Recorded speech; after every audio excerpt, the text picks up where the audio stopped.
but we have Vipey and Tim here until she gets it down. Oh my Let god. me grab my wig. Be right back. Oh my god. Show is fire. Oh, we're live. Oh my That's god. cool. Oh, thanks for the. You did warn us actually. I know. I told you we were going live. You I did. told you. I totally told you. We're talking RuPaul. Okay, now. Okay, there we go. All right. Okay, now we're gonna get our shit together. And Sure. look how handsome Tim is. How come Tim gets all the love? I always forget your name is Tim. Yeah, it's a weird name. It's a normal name. Timothy. Okay. All right. We're gonna go. Ready? Sure. Welcome to our 8th episode of Eye the Storm. We're your hosts, Kagirii and Vipey, and during this episode, we're going to be talking about team drafting today. Our guest today is Trikslyr. Thank you so much for joining us and chatting with us. Why don't you tell us a little about yourself and where we can find you? Hi, I'm Trikslyr. I play video games, and occasionally I'm good at them. And I was invited to talk about video games today, so I'm here. And this is my green screen. It's very Nice nice. to meet Very nice green screen. Thank you for that introduction.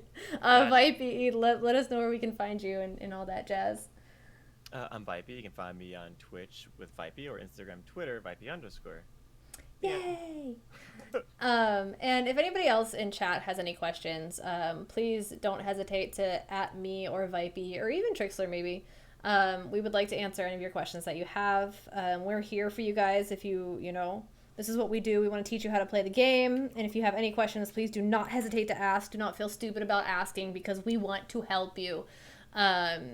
So here we go. We're going to be talking about drafting today. So we brought Trikslyr on. He's very good at drafting and playing the game in general and knowing how to, counter the enemy team. So he's here to help you. So the first thing I kind of want to ask you guys is what should you really be thinking about when you get into draft in terms of like what type of comp you want to run? Like what is the first thing you should be talking to your teammates about? Sorry, What? I was just like questioning why I queued up, but no. Oh, that's so toxic. Oh my god. No, I'm sorry. Tim, I'll let you go first. Go ahead. You want me to go first? Yeah, why you guys go not? first. I feel like drafting is such a blanket thing that you can't just like dive into it. Yeah. I guess immediately the first thing you should be looking at whenever you're jumping into a draft is like what map you're on, right? Your map sets a precedence for what you can and cannot play. That's the beauty of Heroes of the Storm is how dynamic the maps are. So you want to pick heroes that really allow you to adjust to said map and then push things to be able to get a victory. So you want to be able to pull that off first. After that, you need to figure out if your first pick or not, because then that really determines how you're going to ban. Are you going to ban OP heroes with the chance of taking it away from the first pick on the opposing team, or are you going to leave shit open so you can draft accordingly? Like, it's kind of a hard question to ask there, Kagirii, because there's so much in the first pick that's so important based on where you are in the draft. Yeah, I kind of want to open with that question because we kind of want to, that idea of who should we pick first. That's always, the meme with the first pick Nova and like, should I be picking Jaina first? Is it okay to pick, Asmodan first? Like, how do you know if you are the first pick and, the bans went out and everything, how do you know what hero is okay to pick first? Like, who should we ideally be picking first in order to not get countered too hard? Is there anything that's like, that stands out?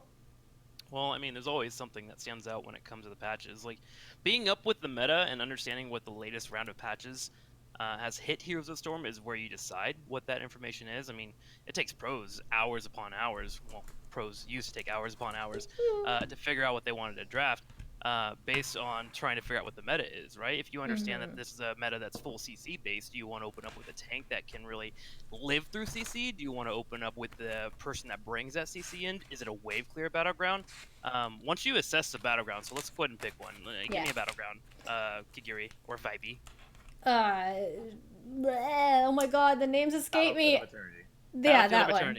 Okay, so when you two are playing Battlefield of Eternity, what are the first thoughts that come to you when you think about this battleground? Normally for me it's race. Immortal Racing, yeah. Yeah. Okay, so when you think about Immortal Race, is that a higher priority than Wave Clear to you? Yay or nay? Yes. On that map, Especially on yeah. a 2-lane map. Okay, so if you're wanting to race, suddenly you need to think about, okay, we need to find DPS to be able to kill this Immortal. Is it more important for me to get damage for that Immortal, or is it more important for me to draft a tank that can make sure that I can either A, defend or force a fight? That's what you need to decide. If the answer is I want to be able to force the issue, you want to go for a tank that's really strong if it hasn't been banned out. You have your Diablo, you have your Muradins, you have, I wouldn't go with an ETC, but that kind of mentality of, okay, can I force a fight, and then afterwards I get the DPS on my second and third pick if you're in a first to three rotation. So understand the battleground and then understand what really helps you out with that battleground so you can draft accordingly with your team. There's also like the added element of like what can your team freaking play, right? Like it's so hard to know in Storm League in particular what your team can play. But if you're running with a 3 to 5 stack, like communicate with each other. Like I can play assassins and I can play Greymane or Falstad. Is Falstad or Greymane good on this battleground? If Falstad's no, then you guys pick something else and then I'll adapt with my Greymane later on. Things like that are pretty important. And so, what do you think the current meta is right now? I know I've been seeing a lot of the two. I have been seeing somewhat of a two quote unquote warrior or tank, like tank bruiser. Sure. But that's kind of going away right now. I don't Um, see it as much anymore. I mean, if you're talking about Storm League meta, that's kind of hard to put a finger on there because it's always one trick. Like, which one tricks do you have on your team, and then can you adjust for that? I will say, generally, if you are playing in Storm League as a solo player, even a duo queue or a trio queue, you want to get two things, and this will always be good in every single meta, just for a blanket statement: Wave Clear and CC. If you can get one of those two on your characters, no matter what, then you are usually pretty good to go. You want to have 2 to 3 Wave Clear characters in your 5-man just to make sure that if you're losing the game, at least you can stop and slow that down so you have more chances to be able to make a play. And then CC always secures kills.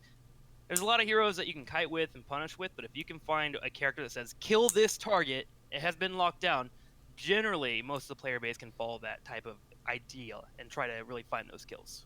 At Now, least, go ahead. good. I'm saying, at least for me, whenever I like to draft, if I'm solo queuing, I tend to like to Lex fill, kind of counter pick, because Yeah. I'm right now the first pick meta is like a Nubarak, Diablo, Ana rarely gets through, but like those are the heroes I don't, uh, I'm not excelling at, so I tend to try and just pick counters to what comes out and what comes through, because I think the drafts right now are pretty. At least the first three are solid. Like who's gonna get banned at least. Yeah, and just Majority of as the time. a kind of a blanket statement to follow up there for Vipey is if you are playing per season, and again, the meta changes. There's flavor of the month. There's flavor of the week, and you are noticing a trend of those 3 to 4 heroes that he just mentioned that are going to be there all the time. Think about that in your bans and write those down because those will be heroes that pop up in your draft, so you want to be able to adjust for them. If you understand the meta, that's where you can kind of mix in a little bit of off meta and stuff right now. Like right now, Anowin's being played a lot, and an off meta hero that can suddenly kind of actually disrupt him that I think could be strong is actually Chen, who's a character that is blanket hated across the board. But what does Chen bring? He brings Wandering Keg that can interrupt one of his ultimates right away. He can dive on Anduin, who suffers from dive. And he can also jump into the back line and buy enough time for your team to engage into a fight. So if you understand the meta, you can start thinking about off meta and how to adjust into a fight to make that work. So always write that stuff down if you're seeing trends, because that helps you really learn the game overall and punish those trends. Yeah, I tend to see a lot of. Now you say off meta. I tend to see a lot of heroes that are off meta that people don't see regularly. They don't know how to counter them or how to even work against them. 90% of the time, like Chen. If I see a Chen, I kind of go, ugh. Because number one, it's Chen, and number two, he is a very, very annoying hero that can just continuously be in your face constantly. And most people don't know how to handle him, especially if he's picked last on a draft. Yeah, that's where Chin can be strong at the end of a draft. It's a double-edged sword, right? Because if you have a Chin come in and you're trying to bank on the idea of, okay, I'm playing off meta, I'm going to confuse my opponents. But you first pick that mofo, and your opponents understand, I just need to draft 3 forms of CC, and we kill this guy, and then we win a 5v4 afterwards. Then you're just going to straight up lose. So while we do talk about off meta and understanding it a little bit, just make sure that you're picking it appropriately in the draft. Just for, again, I'm talking blanket statements a lot because it's really hard to talk about draft, but if you are trying to draft a weird hero, try to have them for that 4th and 5th pick, as Vipey was just alluding to. Your first 3 should always be a foundation and have the basics covered. Usually you want to get a tank because the tank pool is very small right now, especially with Diablo and Garrosh usually getting banned out. So you want to find a tank in that first rotation to be able to have that foundation. And then usually you want to find a support in the mix because there are a couple outliers right now. Ana's pretty strong. Anduin seems like he might be pretty good as well. And if you can grab one of those two, typically your team is in a good spot for you to be able to adjust later on. There's a lot of Tyrandas too, Yeah, being Toronto's mix played too. in Plat. I've also noticed a trend of Vala Abathur, Genji Abathur, and I've been seeing a lot of globals come back. Mm. Recently, like for the first, I mean, let me see. The past like maybe month, a lot of people have been picking Falstad. Brightwing is still really strong. Um, but yeah, I've been seeing a lot of Falstad lately, and today we got like wrecked by a Vala Abathur. Like this Vala was going insane. I always thought Vala was still never had a good place in the meta recently, but she's been coming back and coming back strong, and she just rips through tanks, like all of a sudden. So what do you think? In my rank, she rips through tanks. I don't know. It was weird. It was a really weird thing. Like, but what do you think makes a hero just kind of fall off the meta? Is it because new heroes come in and they get buffs and stuff like that, or like so? Because Vala just kind of completely fell off the map. And like you said, nobody plays Chen anymore. So yeah, that's just my question. What do you think makes a hero What fall makes off? things fall off? I mean, Yeah. player base and understanding how to go really break things down. Also, just some heroes just get nerfed into oblivion. Vala was Yeah. dominant in the professional scene for months on end, especially in the Eastern scene. So Vala was nerfed to the point where, okay, if you guys are going to run double support, you better make sure that you're on point or you're going to lose. And of course, that trickled down into Storm League because now Vala literally dies to anything that jumps on her if she doesn't have a vault available. Mm-hmm. So theoretically, she shouldn't be doing well, but I'm not sure what rank you're in, Kagirii, but if she's being left uncontested, that's something that you can change as a player. Is you find a character that can dive the Vala or flank the Vala, because if you put Right. pressure on her, typically they melt pretty quickly. She does not have a health bar. She has one of the smallest health bars in the game. So just find something that kills them. She's one of those characters that kind of suffers from coming out 4 years ago, and all the characters that have came out in the last couple of years literally just delete and have mobility out the rear. So they should be able to jump on top of her and kill her, which is kind of why she went to an obsolete form. Yeah, Mm-hmm. I noticed that when playing Anduin, he counters Garrosh pretty well. It's like the Garrosh throws your enemy, one of your teammates over, and you're like, nope, yoink, sorry, denied. Yeah, Um, Anduin does counter engage pretty well, but I think most tanks should be happy with that cooldown exchange if they do proc it, because it is an 80-second cooldown, right? yeah, it's Uh, really long. yeah, even if you look at someone like Stitches, his highest displacement tool is 16 seconds. So, in theory, if you really, really had to, you can get 6 hooks off after that one cooldown comes in. So you should be able to fish for another kill. Mm-hmm. So that's another thing too, is like understanding cooldowns. If you see a person like Anduin and Mm-hmm. you realize, okay, we usually win all of our fights by engaging, but he's stopping this every single time. Just get a free engage and then don't fully commit to it. Get out the trait and then re-engage later, which is something you can learn with your team. Mm-hmm. Mm-hmm. Now, one thing I've noticed, I'm really bad at drafting on Dragonshire. I don't know Okay. what happens, but I guess that constant of having to soak, soak is very important in HOTS, completely important. Like you want to be Sure. soaking all three lanes. But you also want to have, some heroes in bot, some heroes in top, and then someone in mid still soaking, but yet you still like want to be in bot, but if you don't rotate as properly. So like what is the best kind of all-rounded comp for Dragonshire? Vipey, did you want to jump in here? I feel like I've been cutting you off a lot, so feel free. No, no, you're fine. I mean, when it comes to Dragon Share, I kind of feel the same for you, Kags, but it's kind of like, at least for me, from what I understand, is that it comes to a good point where you have a really strong solo lane, which allows you to kind of keep that, what not only a strong solo lane, but a competent one that knows what the purposes for being, there is, but also someone who can kind of manipulate the battlefield because there's so much rotation. Having someone be able to take camps quickly and constantly keeps them at bay, so it's not an easy trade to just give up a complete lane just to Mm-hmm. capture the shrine. It's more of that map as a chance of luck and getting a really strong four-man that's able to clear waves quickly and get around to the objective where they need to be.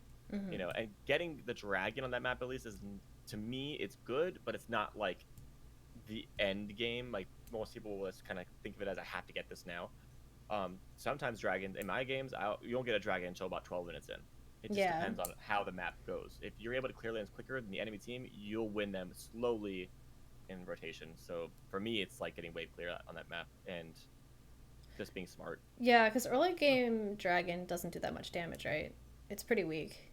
I mean, it's No. there for soaking pretty much at that point. You just want to get Yeah. experience with it. Right. I actually have a bit of a different opinion when it comes to Dragonshire. Dragonshire is arguably one of the weirdest battlegrounds we It have in Heroes of the is. Storm in terms of movement and how to flow with it. It's this weird balancing of scales. I think it actually just boils down to really good tank play. The Bermuda Triangle, I wish I kind of had a little map layout to show you, but between the middle lane and the bottom lane, the little Yep. triangle is Mhm. probably one of the most important spots in the entire map because that is your alleyway to rotate between the middle and the bottom of the map to push out your minion waves. And having a strong tank that can guide you through that area is how you live or die, in my opinion, if you're not running a global. So if you're playing around Dragonshire, you should draft accordingly for strong tank play, and then after that, follow up with wave clear. Your Jaina's, anything that can delete a wave without burning too much mana is huge. Because if you're able to push out the middle lane and the bottom lane, you have a good 4 to 5 seconds to peel off and grab a giant camp, and that gives you experience and then gives you vision, which is even more important. The moment you have more vision on that bottom lane because of your giants, now you have a spot where you can control either the shrine, you can rotate up the top lane and maybe find a kill. That opens up so many options for you and really puts the opponent on the back foot. So I think tank play is actually really the way to go for that battleground, and you should probably draft around that in today's meta. It's probably been like that for a while now, but if that ever changes, you're more than welcome to hit me up, and I'll try and get you an answer on it. But tank play on Dragonshire is the way to go. You need to find a strong tank in your first couple of rotations whenever you're drafting. Yeah, I usually find the early game a lot more successful if I take Johanna or Muradin. That Sure, way I yeah. can, poke center as well as, help my teammates bottom. So let's talk about. I know we talked briefly about what heroes to first pick, but for those of you who don't really know, who don't really play ranked or want to get into ranked, let's go over that again. Let's talk about what heroes you want to pick first. What are safe picks? What are the meta? And then kind of what you want to save for last. I know usually if I'm going a bruiser, I want to save that for last so they don't necessarily pick mouth heal or anything like that. So just kind of counterplays in terms of like how you want to go about, picking what hero, how soon, all that jazz. Let's just really dive into that. I mean, for me at least, I mean, if we can just break it down into like top 4 bands, and my top 4 bands I would say right now are Anub'arak, Diablo, Ana for sure, and it just kind of fluctuates between heroes like Garrosh or like Zeratul, just depending on where you're at and what team comp there is. Like that third, fourth slot for me is always a flexed DPS, depending on what they're kind of gonna go for, gauging on their bands. Or You can kinda what, tell. or what we're going for, because I mean, if we're backline Exactly, squishy yeah. with no escapes, we don't really want a Zeratul, coming up on our butts. What do you think, Trick? What's your top bands? Well, right now in today's meta, for me it's Ana and Sylvanas right away because I believe both those are busted and change the way a team fight flows way too much to be even considered to be in a balanced state. But that's a personal opinion. Sylvanas, really? Yeah. Her ability to double E with her shot of the Windrunner going out and then being able to burn down a back line, and her being able to repair that is absolutely bonkers to me because in Storm League, you don't have the teamwork that you would need to be able to shut that down. Typically, you need 2 players to be able to sit at her 2 spots to be able to adjust and then, of course, go for a kill. But because there's no coordinated play in Storm League most of the time, you just fall victim to it on the back line and you usually lose fights immediately afterwards. So I feel like she's kind of busted when it comes to Storm League right now. In coordinated play, she's probably easy to shut down, but Storm League's ridiculous. Diablo, Anub'arak I actually don't mind too much, but I'm starting to appeal a little bit more towards Anub'arak just because of people not being able to deal with Cocoon. Same thing with Sylvanas. There is, in theory, a way to beat it, but you can't rely on your teammates to get it done. You usually need somebody to help you out. You need the alley-oop to finish off the Cocoon, and, of course, make sure to get a free 5v5. Maiev, and then Medivh at higher levels. Medivh just breaks the game and feels a little unfair sometimes. So usually take him away. But I actually wanted to kind of adjust your question a little bit, Kagirii, if that's totally okay. Absolutely. So we can talk about like bans and first picks and stuff that you want to go into. The thing is, it's always changing. Like meta is constantly flowing. It's being pushed. Things are consistently changing. And to be fair, you need to really be playing or watching this game at least a couple of days in a week to be able to stick with it. What I actually want more players to think about when it comes to draft is filling out the draft on a 4th and 5th pick. So I actually kind of wanted to ask you guys a question. This is a game that you had sent me a couple weeks ago, Kagirii. Oh, and I'm going to go ahead and read 4 characters to you that you'll have on Battlefield of Eternity, and let's talk about what would be a good 5th pick in this scenario. Okay. So we're on BOE. The heroes that have been picked in this order: Murden, Artanis, Deckard, and Lunara. So with those 4 characters, what do we have available to us on this battleground? As in the final 5th pick? What do we have, what do we with have the 4 available? characters? Yes, and what would it be nice to round it out as a 5th pick? We have CC, we have Immortal Damage, and Frontline. You need Wave Clear. You need like Jaina. We need Wave. Damage. Yeah, Wave or Burst, because Lunara, as much damage as she does with her poison, if they have an enemy teammate who can heal up their ass, excuse my language, nobody's gonna die. Okay. Either Jane or Kael'thas, in my opinion. Yeah. Those are probably... Or Orphea. Or Orphea. Work. I always like Orphea, to be honest. So, I mean, it could be like, we need a tank. Orphea sounds great. Okay, so you guys have nailed a couple of things already that makes a lot of sense for this map. Again, we're on Battlefield Eternity. So between Artanis and Lunara, typically, even if they get Vala, a Greymane, maybe even a Hanzo, we should be able to equalize race somewhat. And we do have a Murder that can jump in and slow them down. Our main problem with this 4-stack is we have a Deckard Cain. Deckard Cain doesn't provide the most healing. He's not a very aggressive healer. He can put down a couple of potions, so we're probably going to play a little bit more defensive until we find that one kill and then move over and work on the Immortal, in which that's when we should win the race. So what would be a good 5th pick to make sure that we get there? You guys talked about mages, which I think could work out here. I think typically you stay away from mages a little bit on this battleground because you want that raw DPS damage to just blow it up. Sure, Jaina can burst a little bit, but there's other options too. You could fit in a Greymane here because Lunara is wilting people down and getting them low. So you can go in and finally get that kill afterwards and then peel back to your Deckard Cain, who set up a safe spot. So those are options that you can look into. But I like the idea that you guys were going with. Get some wave clear and find a little bit of safety with our picks. So that's what I want people to think about, is figure out what your 4-man has already when it comes to a draft, and figure out a way how to fit in there with your hero pool. I mean, we mentioned the Orphea, the Jaina, the Kael'thas. Just think about those options, because that's a better way to think about the game. Because in Storm League, you're not going to always get to the point where you can lay out the perfect draft. You need to be thinking about, how do I work with my team and fix this draft to a point where we actually have a 5-man team? Yeah, that's mainly why I normally choose to pick last, because I can see what my team has, and then unless I want to run Orphea, then I'm just like, bam, first pick. Go ahead, Vipey.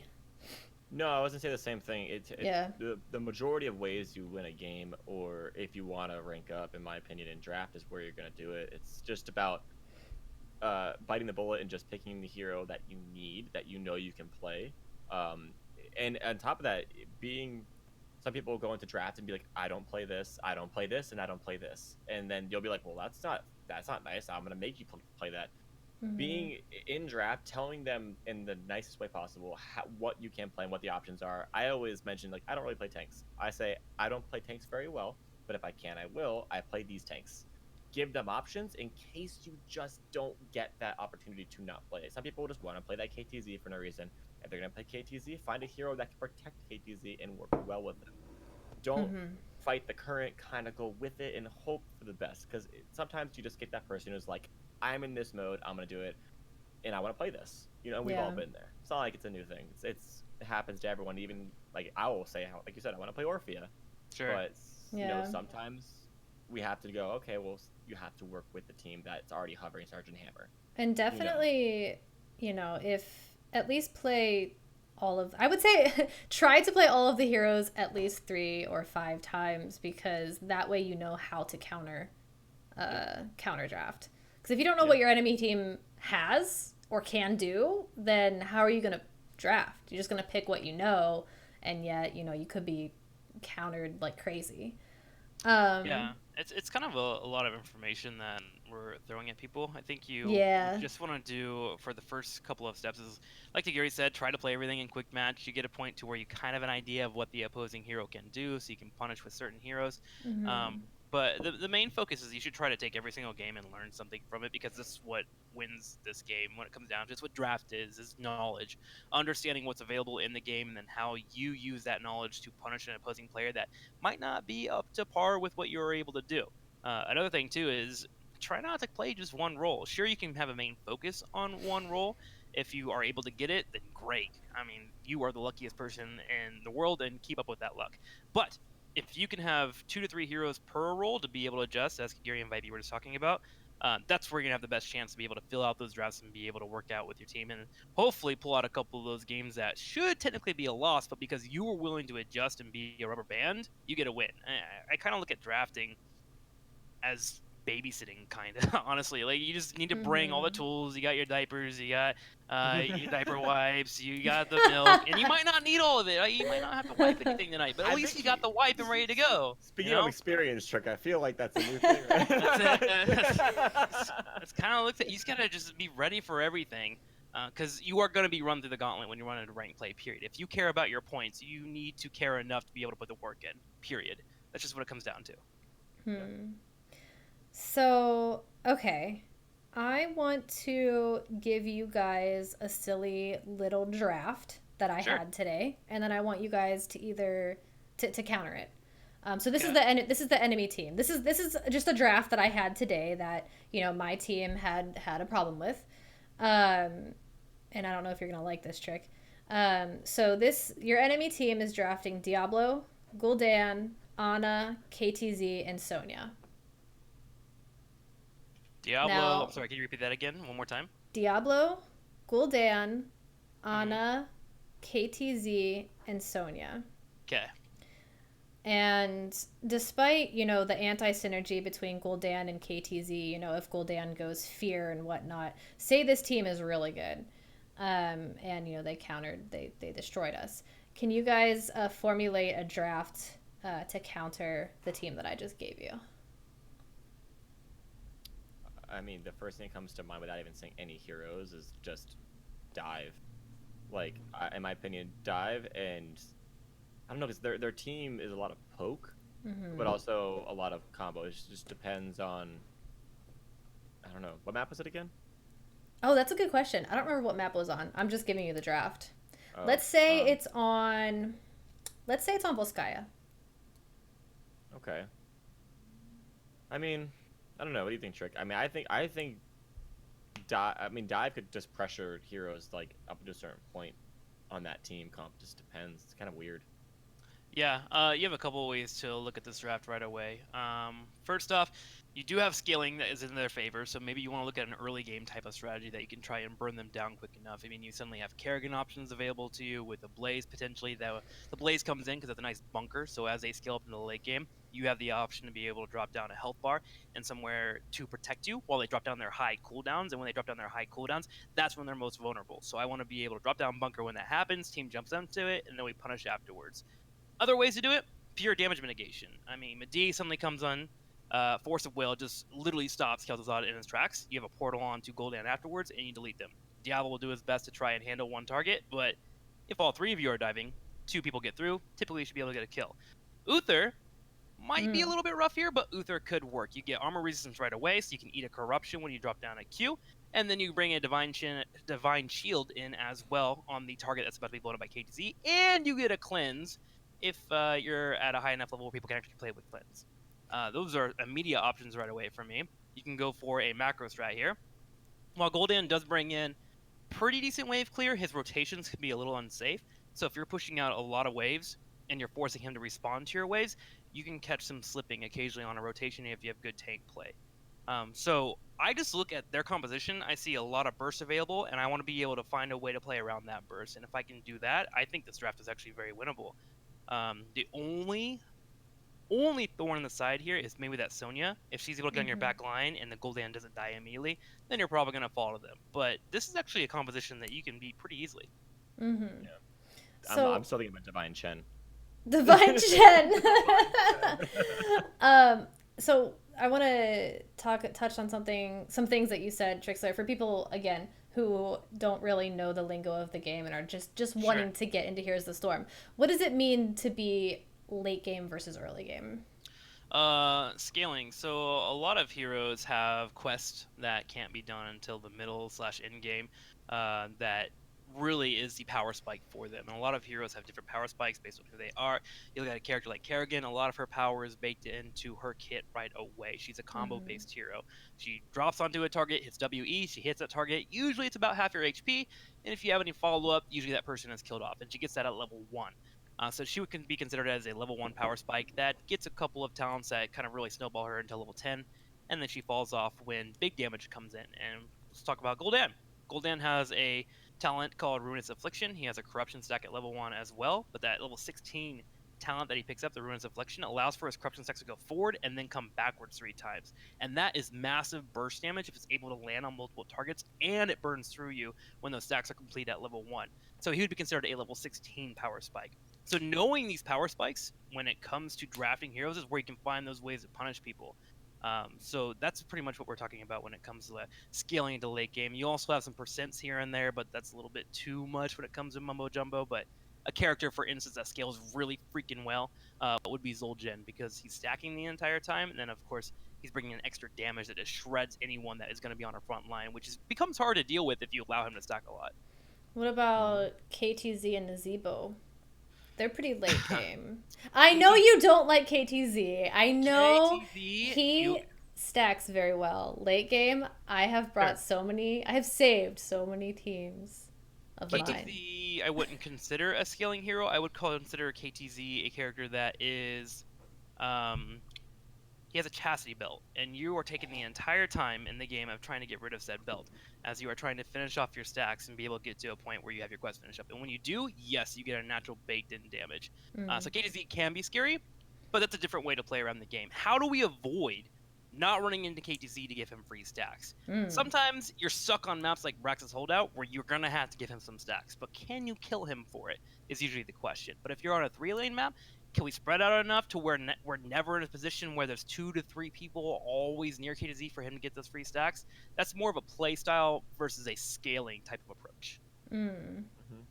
Yeah, that's what I... Go ahead, Vipey. No, I just find KTZ he's a scalable hero, but I find him to also be not one you consider, like, you can shut him down still, even if he finishes his stacks. It's a playstyle adjustment for sure, because even if KTZ does find that engagement and he does blow somebody up, what the big mistake is for a lot of players, and this is again a knowledge thing, KTZ's just used all of his cooldowns. He has nothing for another 8 seconds. Get on him or get on his team, because he can't help them out until he gets his cooldowns back up. Too many people see somebody die and they freak out in a team fight, and they're like, oh, we lost somebody, the game's over, time to run away. And when you run away, he is free to be able to get his cooldowns back up, and the team can decide where they want to go on the map. Take that away from them. Find that weakness, and that's where it comes from, where you were talking about Kagirii earlier, about playing every character in the game a little bit. Because then you would identify that weakness that he has, even if he does kill somebody off. Yeah. Oh, I never actually thought about that. He really does have really long cooldowns. He has massive cooldowns, and you just need to figure out how to punish it. When he whiffs, why aren't people diving in? Like, that's a point where, like, you can get off meta, right? If you have a Tyrael and you decided to go Judgment instead of Sanctification for some reason, you Judgment him and just jump in and kill him, right? Like, understand your opponent's cooldowns and what they have as a strength, but also as a weakness, so you as a team can destroy it. Here's the question. Why don't we see a lot of Tyraels? Tyrael's hard to play. Little mana intensive. He's a little mana intensive to the point where like people are spamming mana like crazy. If you just use Smite and auto attacks in lane, typically you're fine. But people want to drop down Eldruin, they want to drop down their shields. They're not thinking about their mana. Also, Sanctification is kind of hard to pull off. You need to be able to read your opponent and where they're trying to have that big moment to win the fight, and you just say no. You deny it, you drop Sanctification, and then you just run over them. And that's really hard to identify. That comes down to that knowledge aspect. And then he doesn't really have a major CC in his base kit, which is pretty imperative for most tank players. Yeah, that's true. That's true. He's one of those heroes, for me at least, that causes it's like a nuisance. He's not really a threat to a certain extent. And I mean, as a Maiev player, he he counters. Sanctification with her is pretty given. She's pretty easy, but you can also stop Sanctification from going off on top of that. So certain combos like don't always work with it, or don't always get the value. Yeah. 0.75 second channel on the Sanctification is interruptible by any type of CC.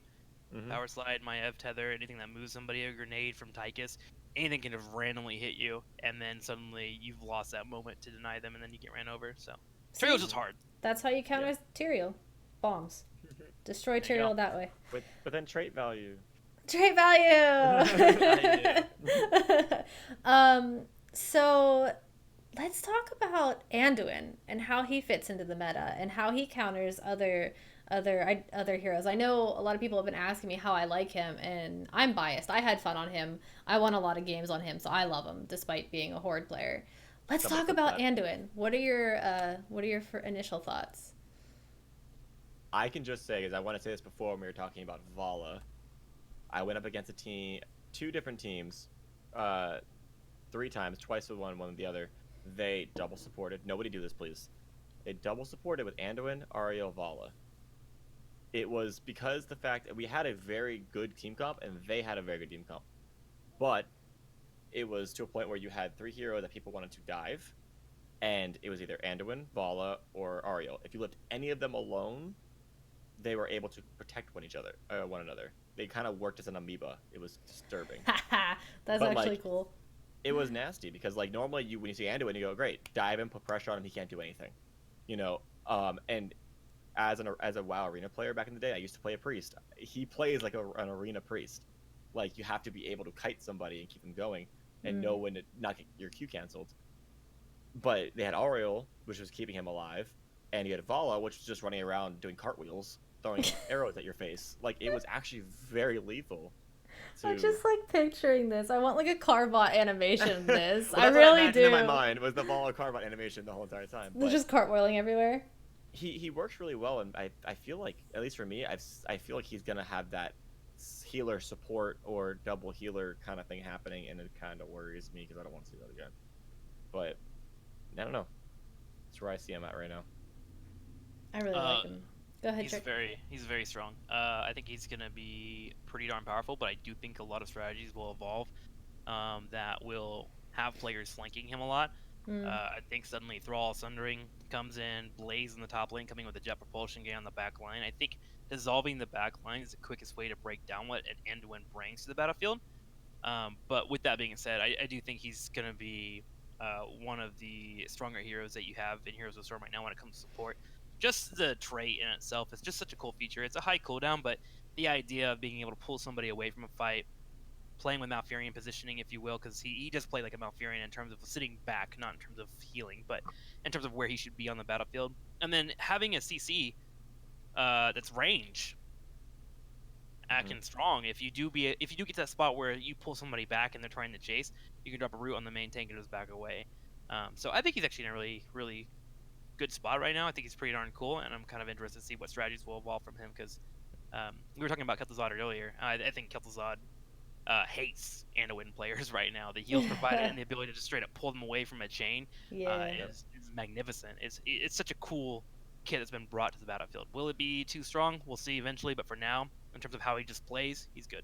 I think it's good right now for me to, if I bring him into ranked, if I practice him enough, to save my teammates from Jaina from overextending or anything. Just be like, no, you're not supposed to be there right now. But the one thing that I did notice is that he does have a lot of mana. I very rarely had to back for mana on him. Yeah. Well, he has a lot of ways to dish out heals without consuming a lot of mana.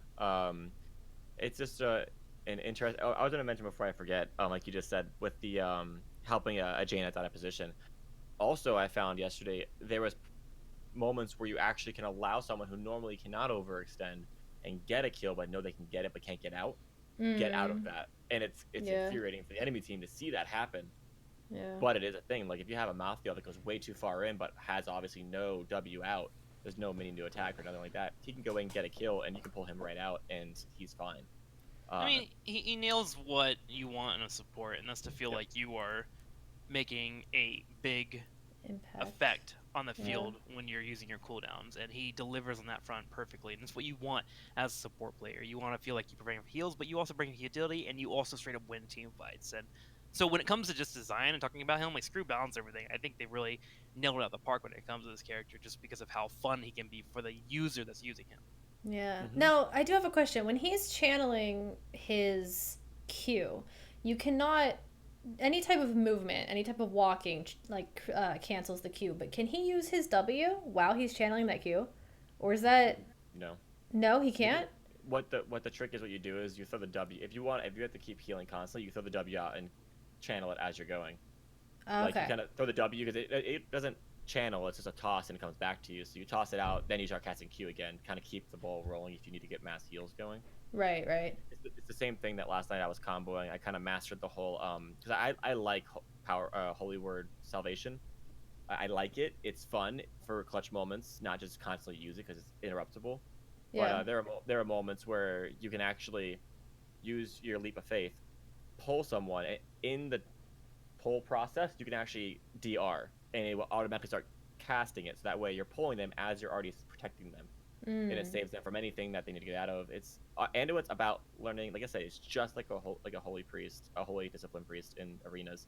It's all about knowing your cooldowns, knowing how to combo abilities while they're all going on. He's very difficult, and on top of that, he's an auto attack hero. He gets benefits Yeah. from auto attacking, so it's kind of like, okay, it's like we said before, Maltherian, you Moonfire constantly, but his Moonfire is Anduin's auto attack. That's where his value comes from, getting extra bonuses, and it's hard kind of keep that distance at the same time. Yeah, I don't really like many heroes, but not heroes, but healers, but Anduin for some reason I had a lot of fun playing him, a lot of fun. Um, so one thing I wanted to touch on before we close out anything is the type of compositions that there are. Um, there can be like burst compositions, divey compositions, sustain compositions.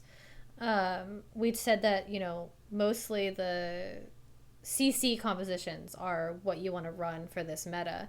But let's do a kind of exercise. Let's create a very good sustain composition, because I know that's another comp that I've seen that most of my teams have struggled with in trying to, we just can't kill this person. So I want to build a sustain comp, and then I want to build a comp that will counter that sustain comp. So let's say the enemy team having a lot of sustain. I mean, let's talk about tanks right away. Yeah. The first one you alluded to is Garrosh and Diablo. I mean, those are the Mhm. best sustain tanks when it comes to it. I mean, Garrosh for different reasons, because he's tanky AF. He gets armor built up the lower he gets, and he has a heal on his own cooldown available that he can pull out. And the lower it gets in terms of health, the more healing he gets as well. So he can just hold his own in that front line as long as he's holding onto his E and Q combo. Diablo, Okay. great in itself because of souls, but I would say let's just go with the Garrosh comp Let's right go away. with Garrosh. Okay, so we're gonna start off with Garrosh. Okay, so in terms of sustain, what healer would we want that has like really high sustain? Let's say Anna. Should we just do Anna?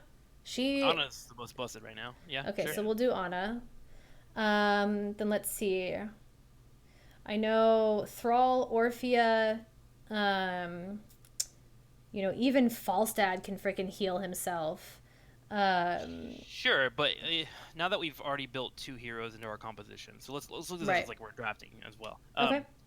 Okay, so we've built two heroes automatically into our draft, and what we have between these two heroes is pretty decent sustain, long range heals available to you, and you have an option with two pretty crazy heroics on Ana. You can either go with Eye of Horus, which is great for a pretty beefy frontline type of draft, where you have a bruiser, you have the main tank because you're getting that pierce value as well as damaging your opponents while they're getting their front line. Or you can go for a mage blow up, which a mage blow up might be the play here. You have a Garrosh who can pick one person on the opposing team and say, I want to blow this person up while you're sustaining the entire time. So do you want to get someone like Orphea, as you mentioned, who has sustain and also brings that damage in, or someone that can just live a while but brings that damage, which could be that Jane in which she finishes Ice Block, and that's what you need to be thinking about there. Let's do Orphea, because I want to do like high sustain, like really hard to kill, and like how Mobility, can sure. we counter that? Okay, sure. Okay, so let's do the Orphea. So we have, Garrosh, Ana, good wave clear with Orphea. Let's see. Is this is the enemy team draft we're talking about? This is the enemy Yes. team. Any Okay. team. We're just gonna do 2 drafts and then we're gonna try and counter each Sure. other. Right. So high sustain, high ACC is what you're looking for. Give him Rexar. With Garrosh? I mean, Depending on what map it is. it can work. Like Rexar's one of those off-meta heroes. Trikslyr. And he's like, he's mechanically difficult, so people throw all the time.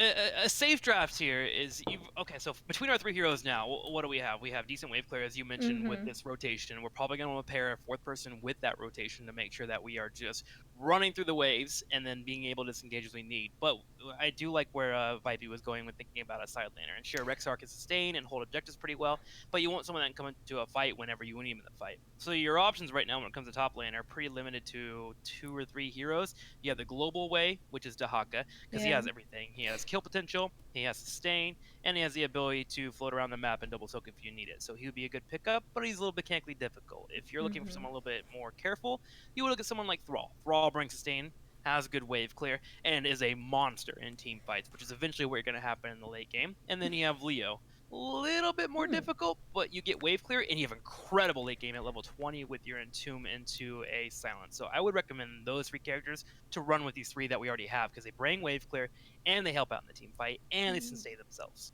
What about Sonia?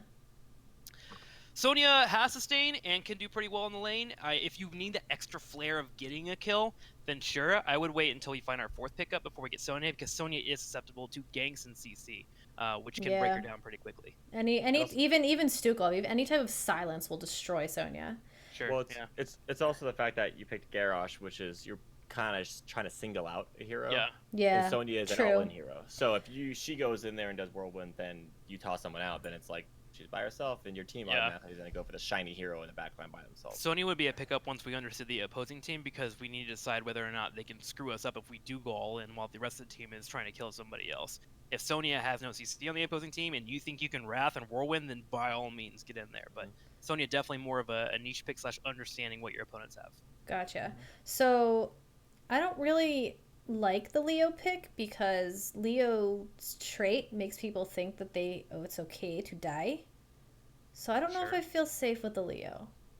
So I'm thinking between Dahaka and Thrall. My first thought was Thrall when I think of sustain. Like high sustain, hard to kill. Sure. So let's go Thrall. Oh, go ahead. No, I'm saying those 2 are good for one reason, because they have Orphea. She benefits from this, slows, stuns, roots, and Thrall and Leo do both of those. And Thrall does an amazing one. Earthquake, which is fantastic with Orphea. Oh, that's true. So that's synergized really well. If you go her first talent, any Strength. type of slow just gives her that power boost. Okay, so let's do Garrosh, Ana, Orphea, Thrall. What are we lacking? Garrosh, Ana, Orphea, Thrall. You have a couple of options here. You can try to spec a little bit more at the damage, maybe find a little bit more wave clear. You could try to be aggro here. It depends on the battleground. This is probably where you're going to reserve your battleground flex. So if we're on Frontal Shrines, Kerrigan suddenly becomes an immediate pickup. If we're on Braxton's Holdout, we want to have somebody that can help find those kills. That way you can control the bottom beacon phase. Kind of depends on the battleground there. But already you have a strong foundation to your 3-man. Just find something that adds that extra layer to either securing kills or giving you map control. So we can do Zera. We have we have range with Orphea and Thrall. So we could easily get that clean up with a Zera or a Greymane or, like you said, a Kerrigan. So what do you want? Do you want to kill people? If we want to kill people, you got Maiev too. Maiev can totally work there. That's true. We do have Maiev. And she has easy escape, so she's able to disengage as you're needing to. You also have the ability to force the engage. If you want to just poke like crazy and keep wave clearing, Junkrat is a very solid option here. He can play safe enough, and he's not going to be in a spot where he's going to get trouble. And if anyone does flank you, you have a knockback available as well as a disengage for yourself. Zeratol's fine here too. Yeah. So it really just depends on what you want. Yeah, it's like what Trick said. It depends on what you want or what the map is. That's because you can get a lot of value out of, like, if it's Braxis, a rotation, a Zeratul, or a Genji that can quickly go between lanes something that will disrupt the standstill flow of the lane. Is I gonna, want really, really hard to kill. I would The say Junkrat, yeah. I'll go Junkrat here. You could even think about an Asmodan, even though I don't really like him too much, but he plays safe enough. It brings up the wave clear, and then you're scaling the late game too. It's a little bit on the double mage setup, but you're kind of playing around your tank and support play anyways, so it could work. And that displacement, that annoying, like, that makes the enemy team tilt. I know I've tilted so many times from playing against the Junkrat. Yeah. So that's such a perfect pick right there. Okay, let's counter that. So we have, on the enemy team, we have Garrosh, Anna, Orphea, Thrall, Junkrat. At this point, we're kind of like, crap. Like, this freaking composition. How do we counter this? So, let's go. What do you guys think? So for tanks, who do we want?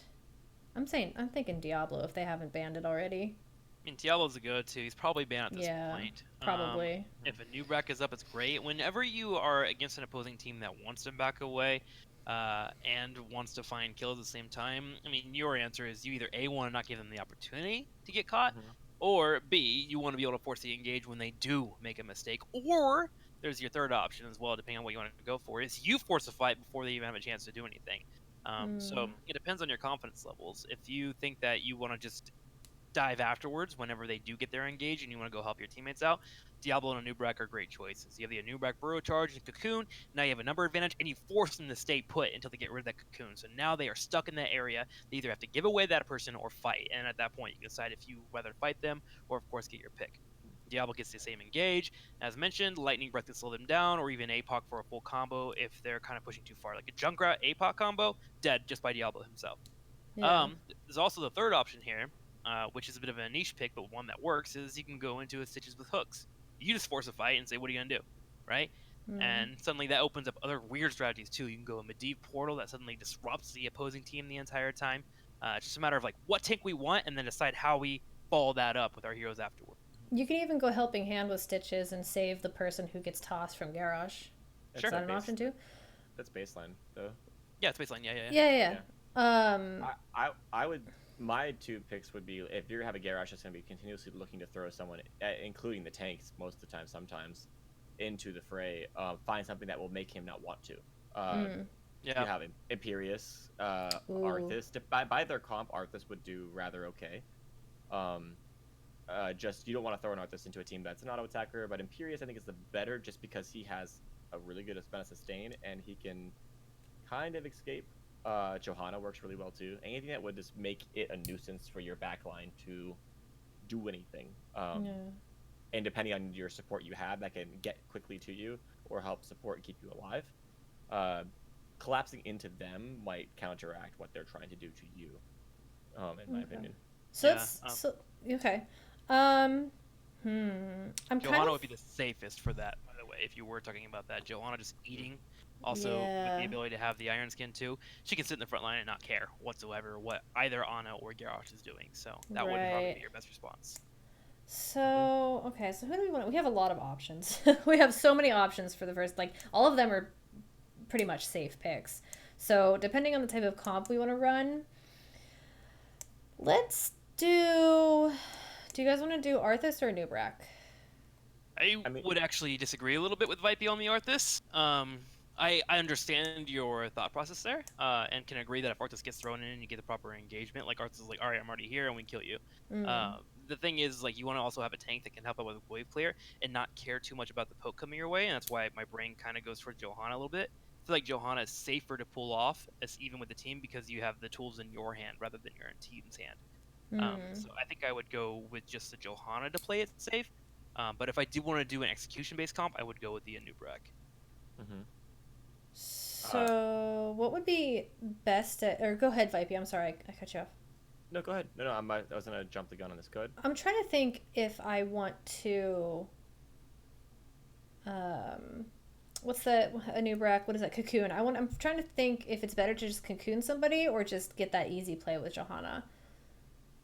I mean, just like to mitigate those heals. Because they all have self-sustain, right? So you want to mitigate the self-sustain and just blow people up.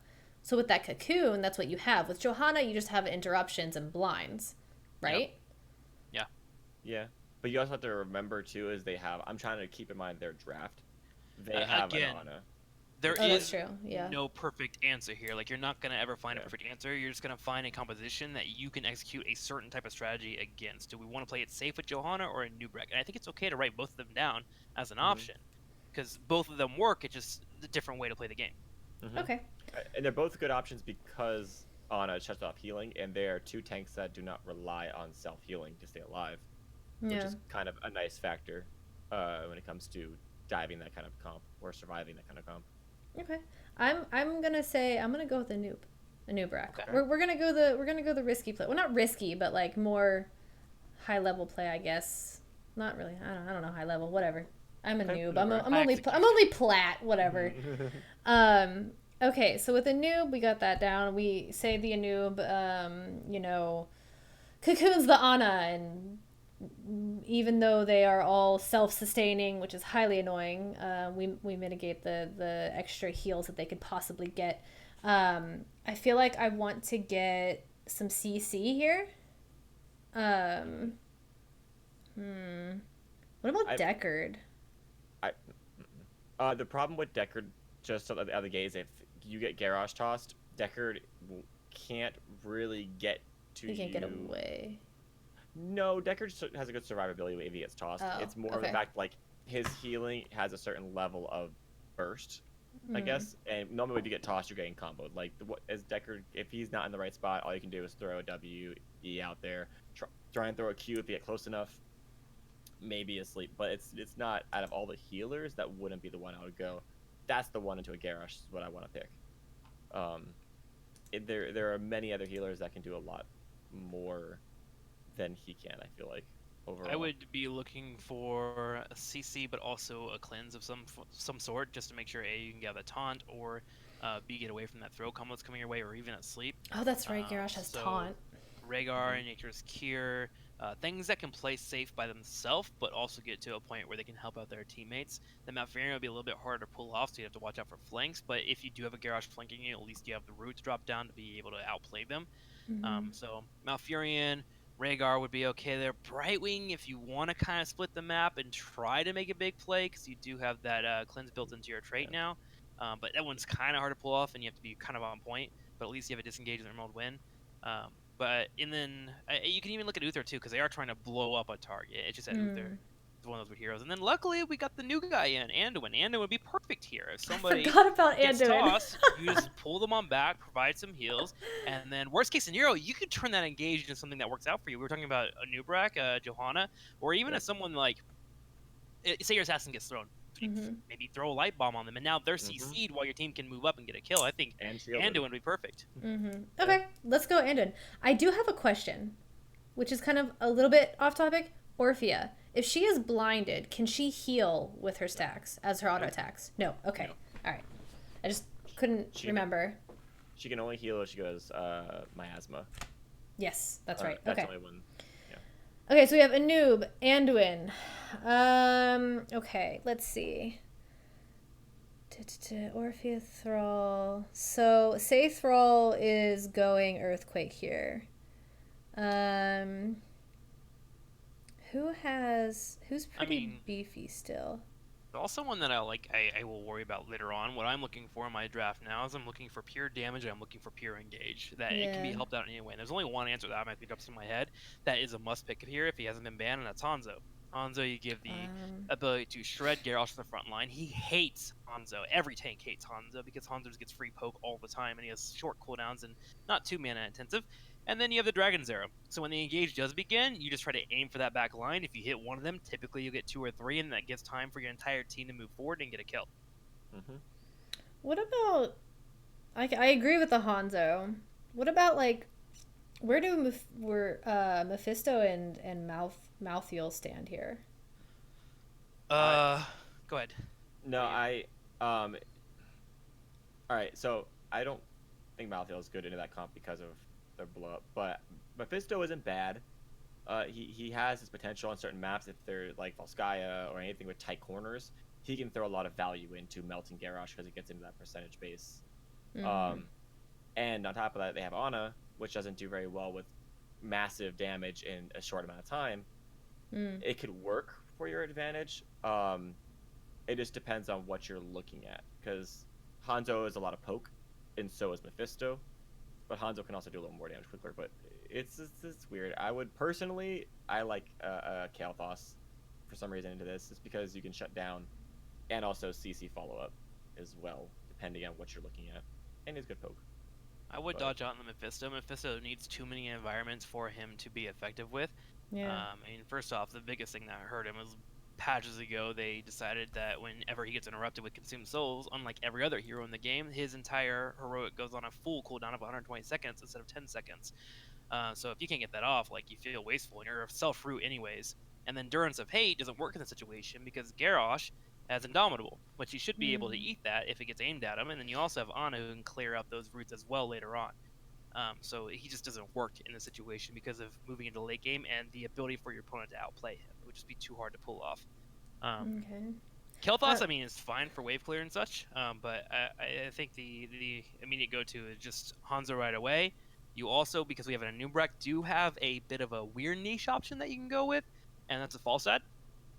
You get the global power, you need to clear, but you also get the ability to cocoon Mighty Gust. So you cocoon one target, Mighty Gust the rest of the team away, and then you force them to either come back and help out that target, or you get a free kill. There you go. That's like a hinterland value.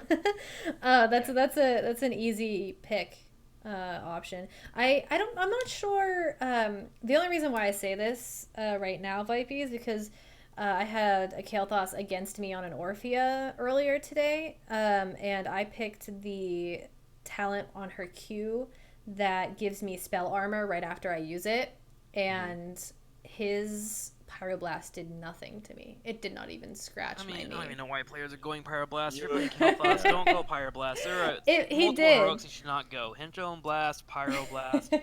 Anything with Blast, just don't fucking play it, okay? Frost Blast. Frost Blast. Play good heroics so your team can win, okay? You don't need 3 seconds of satisfaction. Winning in itself is... Yeah. Right, so let's throw that out there right now. I was about to just shut you down with that. Is that if you go that ability, I play Orphea, you know I play her a lot. Yeah. People go Pyroblast, and I love when people take Pyroblast, and I just kind of like Q once off the tank and go stand and just dance as a pyro hits me. Does absolutely nothing. It literally does nothing. Yeah. If you go Phoenix, the ticks on Phoenix, each attack it does knocks that shield out, and including the splash. So you can't Q faster than that Phoenix can attack you. You're taking that damage.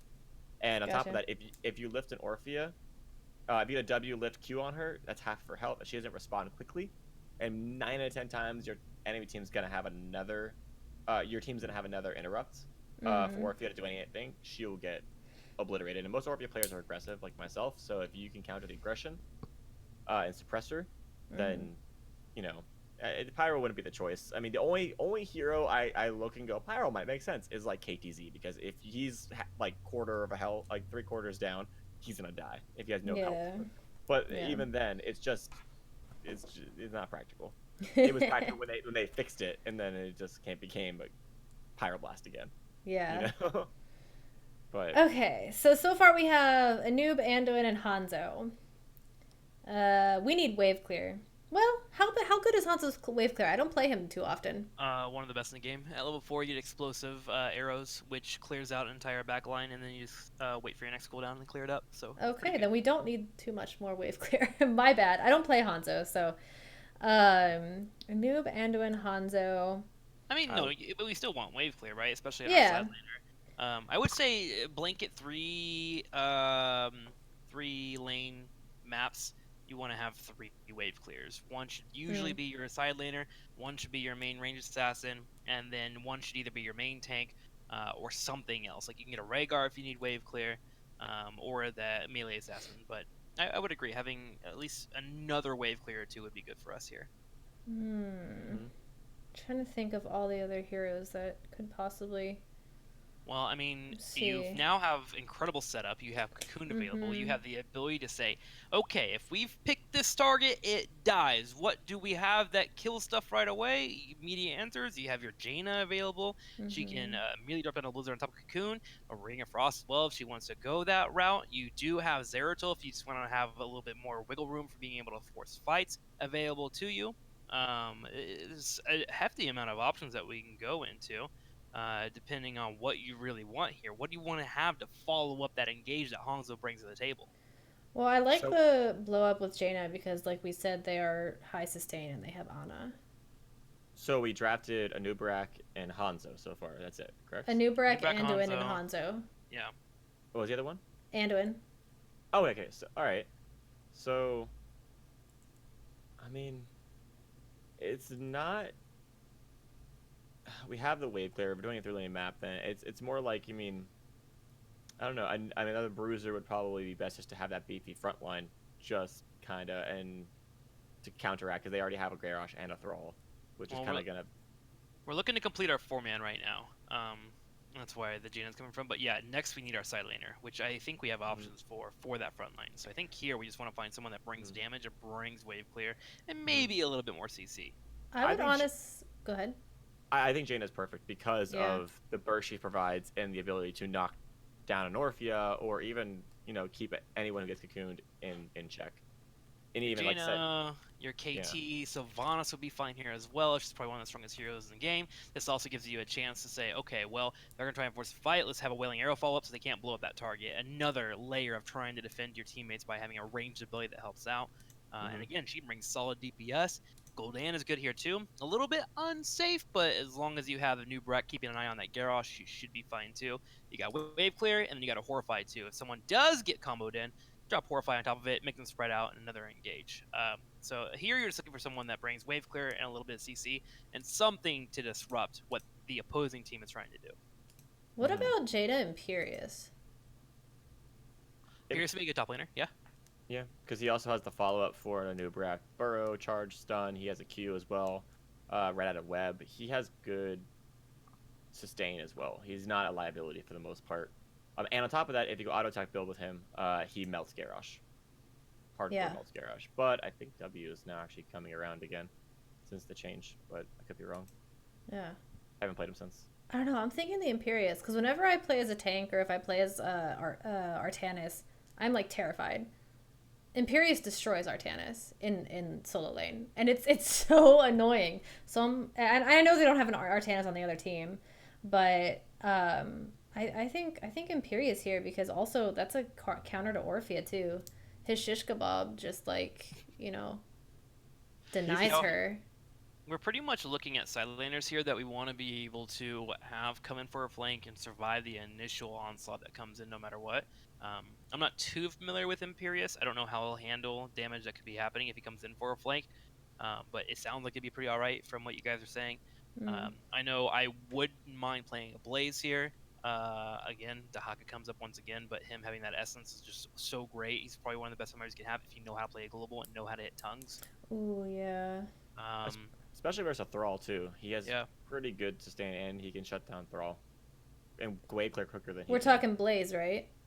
No. Oh, did you say Blaze? Oh, you said Dahaka. Well, Blaze is good here. I was gonna say, yeah, I was gonna say Blaze is good too, because Jaina doesn't really have an escape, and the slows with her slows with her Q and the blow up and the Hanzo.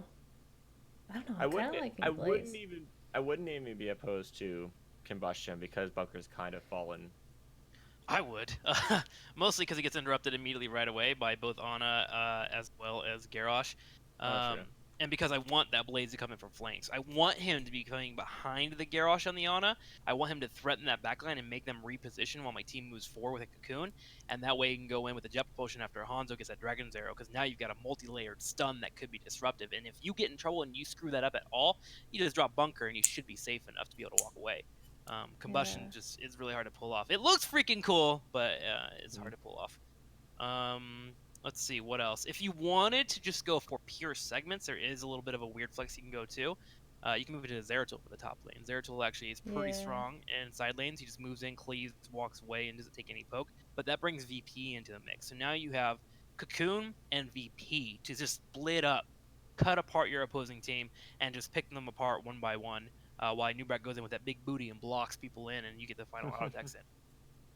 So that's another option too. I think we pretty much found our counter draft, which makes them both pretty strong, to be honest. But But it makes it an even matchup. They actually have they both do what they're supposed to do, and it's all about just calculating your engages and your map play Yeah. at that point. I'm keen to the Blaze or the Zera. I mean, either way, it's a different style of play, but either way is pretty counterable to the enemy team. So I mean, it's a heavy argument, and it makes a lot of sense when you put it into perspective. yeah. Like Trick said. So yeah. I think so. Yeah. The latter of the options is higher execution, so I'd probably run it more often with a stack of 3 at least. That way I know that the main roles are being covered. If you were running as a Storm League player here, I would probably just run the Blaze, and that way I can just be like, all right, I'm gonna wave clear and I'll go for engages and I'll bunker if we get in trouble. Yeah. The only thing I am weary of with Dahaka, and why I'd probably go more towards Imperius, is because Ana shuts down, even with a bunker, all of Blaze's sustainability. Because he relies on his healing, and if she W's him, he dies very quickly. He doesn't have much sustain without it. That's the only reason why I am very wary of playing Blaze into Ana. Imperius has a heal to sustain himself, but overall he is a lot tankier, and he also, if at level 20, he has his own personal shield. Yeah. That's my only. I think Dahaka would be better as well, just because you can just burrow yourself, heal yourself, and negate anything Ana's gonna try and do to you. Yeah. That's true. Yeah, that's also a very, very, very good option. Because if you are in a sticky situation, Anduin can't heal you, you can heal yourself. Yeah. So yeah. Which you also get pulled out of the way. Yeah. Well, I keep forgetting him. I forget he's even in this. I thing. know. I keep forgetting too. Poor boy king. Well, yeah. I mean, I guess even though we could probably go over so much more. I feel like we've already gone over a lot. My advice is what I said earlier, to just, if you're new to the game, play every single hero at least 3 or 5 times so you can understand how to counter, or how you can understand what your team brings to the table. But yeah, do you guys have any last statements or anything you want to say before we head out here? Wait, we're not doing like viewer questions or anything? I mean, we can do viewer questions. I told them that they can put viewer questions in the chat if we want. Nobody did though. Nixie has a question. Is there any other hero that can blow up a hero as fast as Jaina?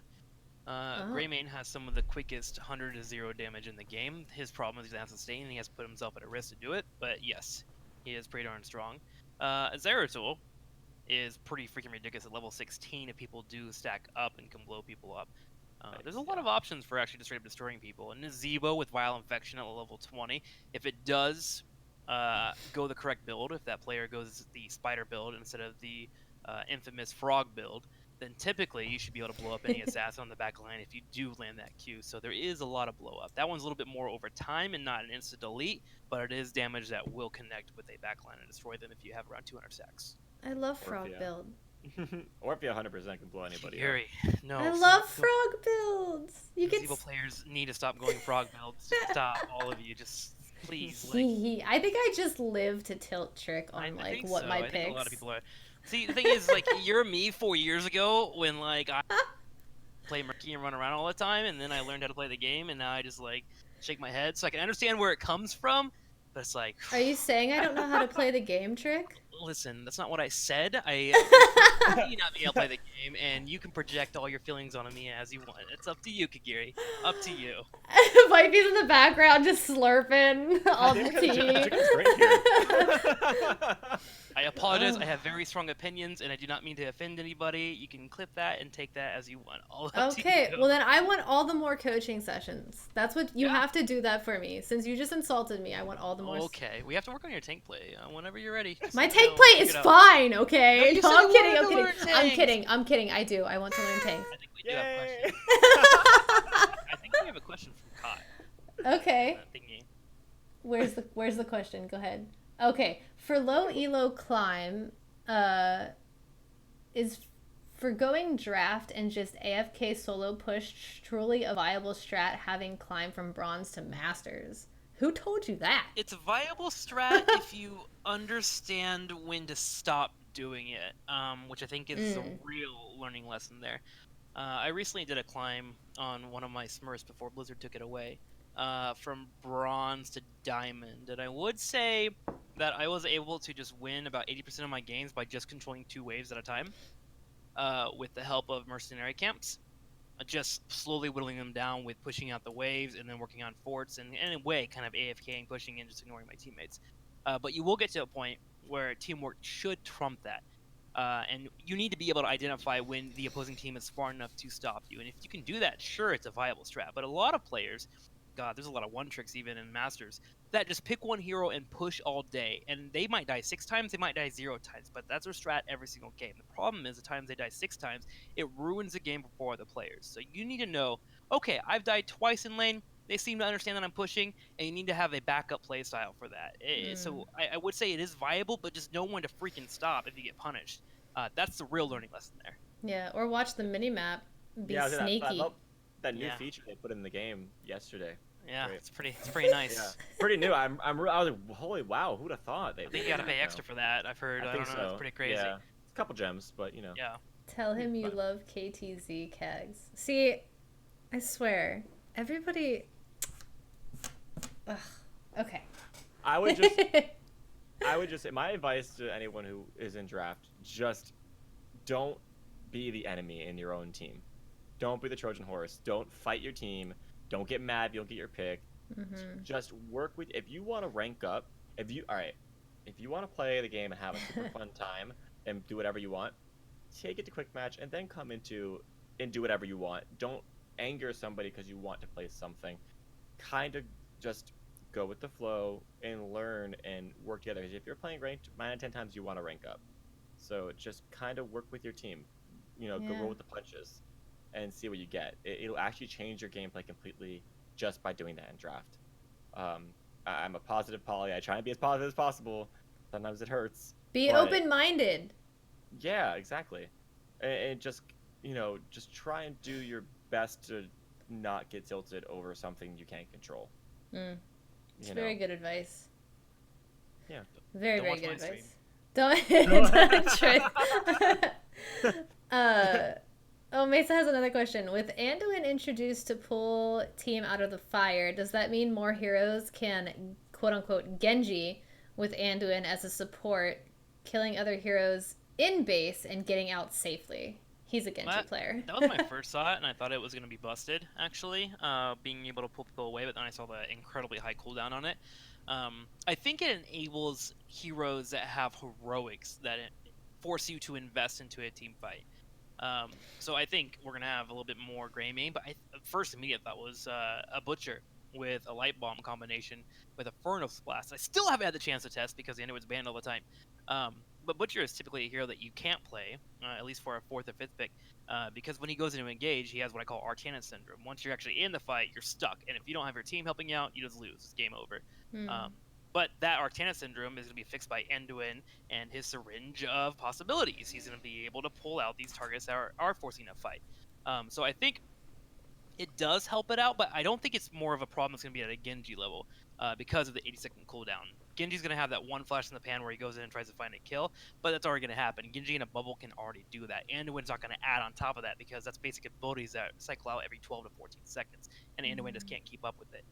But I do think other heroics and other type of heroes that do have that all-in capability is maybe going to see a little bit more play if players can find that coordination and make Anduin push to the limit.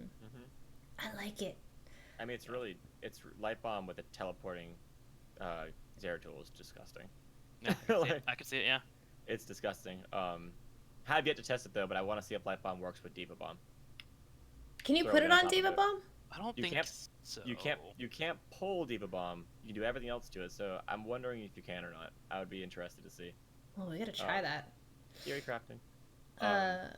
But interesting. Because if you're launching it in there with a Q and it has it, give them a stun, you get the. Diva Bomb is so weird how it interacts with so many different abilities. Because like you can stun it, but like it still blows up. You can cocoon it, but it still blows up in the cocoon. Does it really? Yeah. So Gorge like. too, yeah. Yeah, like it'll still do the whole entire animation, and the cocoon will just stay there, and it'll explode, and the cocoon disappears. Does it do damage still, even though it's cocoon? Yeah, it still does damage. Yeah. Okay. But I mean, yeah, you can't throw it anymore because of the latest fix, but that was because of Hanamura. But can you like actually put an active ability that channels on Diva Bomb and then have it explode afterwards? Like that's a really Double weird explosion. situation. Yeah. Yep. And stun. Interesting. Ooh, we gotta try it. Comcase says, so how do you guys like the new map changes, Dragonshire Art and Hanamura Unranked? I was so shocked. At first I thought I had queued up an unranked draft. I was like, Hanamura? Wait, I thought I queued up in the wrong draft. When it said now traveling to Hanamura, I went, no, I'm on the wrong flight. I know, right? No, take me back.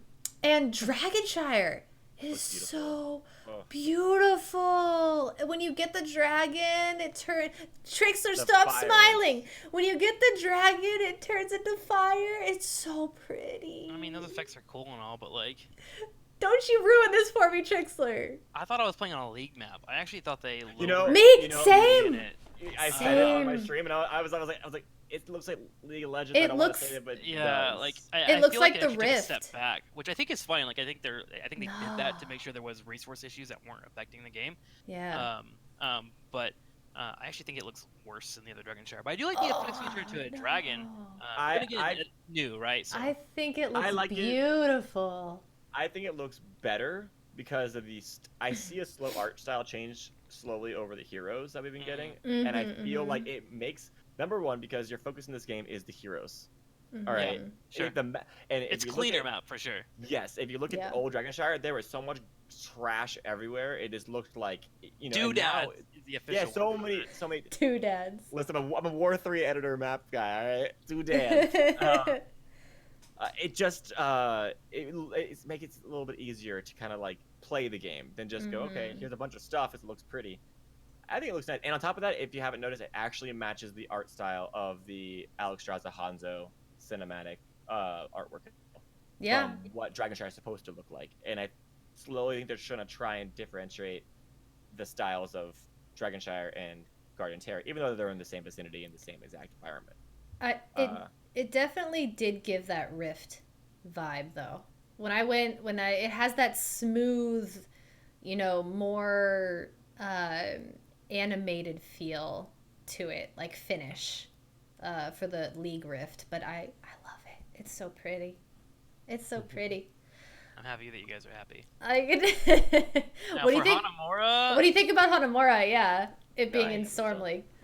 Do not appreciate it as a battleground. I feel like it takes all the issues of quick match and put it into a map for ranked play, which I guess might be fun for quick match players. It's just a fiesta in terms of fighting around this entire tug of war the entire time. It takes forever to build up, so you have constant deaths and you're running back towards the payload over and over. And then on top of that, it has these two random camps that are probably the strongest camps in the game, samurai camps that are like miniature bosses that literally just do AoE damage and cleave waves. So if you don't deal with them, you just get completely bamboozled on. So I feel like it's a constant tug of war of dealing with those and figuring out how to play around your deaths to get on top of the payload. Now, with that being said, I haven't put much thought into strategy, but I feel like those are the only two elements that you need to strategize around. To me, that makes me a boring map. But with that being said, now that I know that I'm fighting all the time, I am starting to think of playing around death mechanics, Leorix and Leterial, maybe even a Murky, mixing that in there, and maybe trying to stretch the map as much as I can with maybe an Azmodan or a Viking. So there are other strategies to look at. It's definitely weird because I feel like we push so much for people to learn how to soak and the strategic plays of the other maps, and then there's this map where, like you said, is kind of just like a brawl. Yeah. I never really thought about it like that, but you're right. It's definitely not a very strategic map.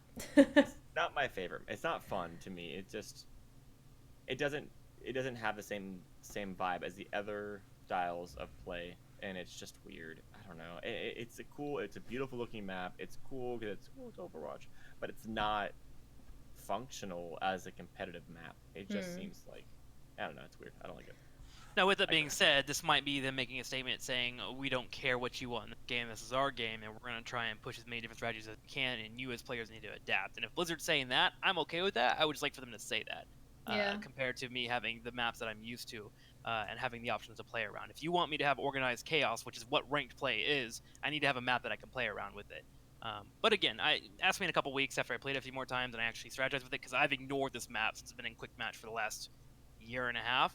Mm-hmm. So now that I'm being forced to play on it, I'm gonna have to learn it if I want to win points. So Yeah. I'll figure something out. There definitely is. It's kind of like the same nature as when KTC first came out. People didn't know, or it didn't get time for people to figure out how to counter him. They just nerfed him completely. This map, I feel like we'll figure out how to play it and strategize with it. It's just gonna take us some time because most players don't enjoy it.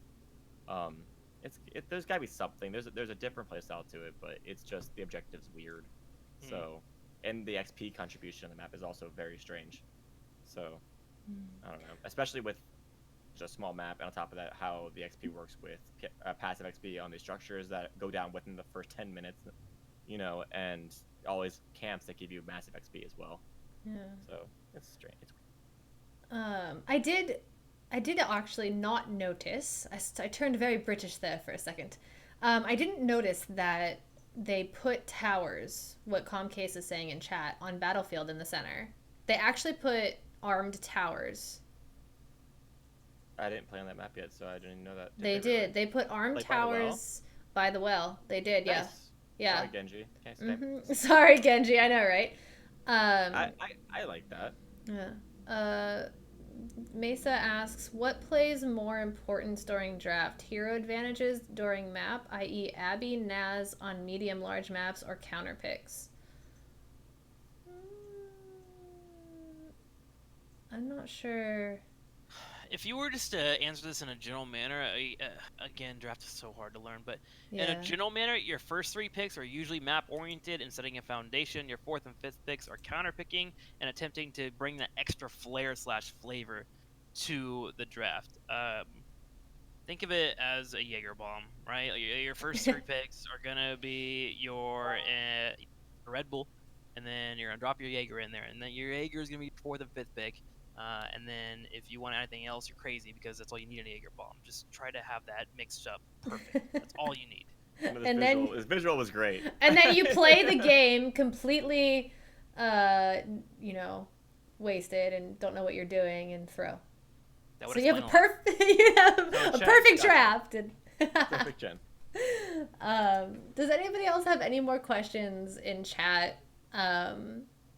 Please let us know at me, Vipey, or Trick, and we'll answer them if you would like. I think they changed the art style in the towers. Gargoyles and such. Yeah, there's a lot of good map changes that I noticed.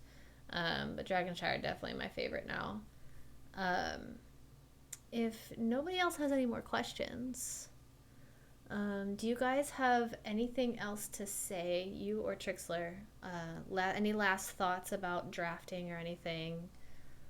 Yeah, be okay with losing.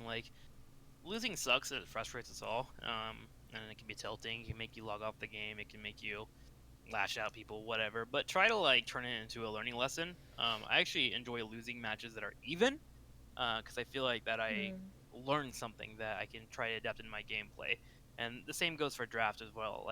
A lot of people look at draft and the game itself as 2 different entities, and they're not. They're the same thing. You're playing the game the moment you get in the draft, all the way till you get that victory or death screen. So make sure you consider that first portion too. I mean, people look at Heroes of the Storm and they're like, oh, the 20-minute game is amazing. No, it's actually a 25 to 30-minute game based on your draft as well. Don't forget that. You need to learn that element of the game just as much as you need to learn the actual gameplay in itself. So just try to walk away. Write something down if you have to every time you do a session. If you play for 3 hours, have 2 notes. Just write something down and learn from it. That's all I gotta say. Yeah, and don't forget to be okay with knowing that you did something wrong. Because 9 times out of 10, 9 times out of 10, you probably did something wrong in that team fight. It wasn't just, your Zeratul. It wasn't just your, whatever. I learned that from Trikslyr, actually.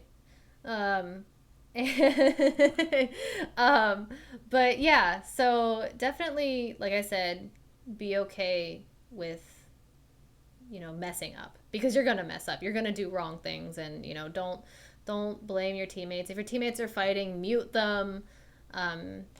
Just do whatever you can to not tilt and do not tilt your teammates as much as you can. It's hard. I know. We have a psychologist, or who did we have come on here? What was his name? Romedy. We had Romedy come on here, and he talked about all the psychological ways that you can, communicate with your teammates. So if you have find yourself having trouble, talking to everybody on your team and getting the people to, team up and just be good to each other, definitely check out that episode.